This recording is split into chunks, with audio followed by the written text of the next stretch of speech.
નમસ્કાર દર્શક મિત્રો, ઇન્ડિયા 24 ન્યૂઝમાં આપ સર્વનું હાર્દિક સ્વાગત છે। આપ જોઈ રહ્યા છો ગુજરાતના અને દેશભરના સમાચાર। ઇકબાલગઢ પંચાયતની લાલાંક વેરો ના ભરતા 137 લોકોને અપાઈ નોટિસ। અમીરગઢ તાલુકાના ઇકબાલગઢ પંચાયત દ્વારા સમયસર વેરો ના ભરતા લોકો સામે લાલાંક કરવામાં આવતા લોકોમાં ફફડાટ વ્યાપી ગયો છે। અમીરગઢ તાલુકાના ઇકબાલગઢ ગ્રુપ ગ્રામ પંચાયત દ્વારા સમયસર વેરો ના ભરતા લોકો પાસે અવારનવાર ઉઘરાણી કરવા છતાં પણ બાકી વેરો ભરવામાં ન આવતા પંચાયત દ્વારા 137 લોકોને 15 દિવસમાં પંચાયતનો બાકી નીકળતો વેરો ભરવા માટેની નોટિસ ફટકારી હતી। જોકે પંચાયત દ્વારા લાલાંક કરવામાં આવતા લોકોમાં ફફડાટ વ્યાપી ગયો છે। અત્રે ઉલ્લેખનીય છે કે નોટિસ આપવા છતાં વેરો ભરવામાં નબળાઈ દાખવવામાં આવશે તો તેઓના નળ કનેક્શન કાપી દેવામાં આવશે અથવા મિલકત જપ્ત કરી કાયદેસરની કાર્યવાહી કરવામાં આવશે।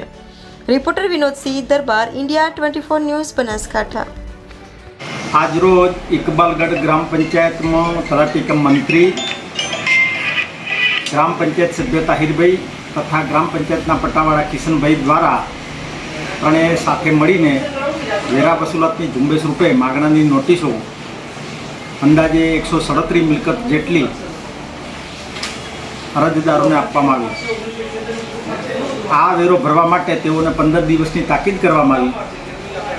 આ વેરો ભરવા માટે અંદાજે 1,75,000 જેટલી વસૂલાત થવાની ગ્રામ પંચાયતમાં શક્યતા છે।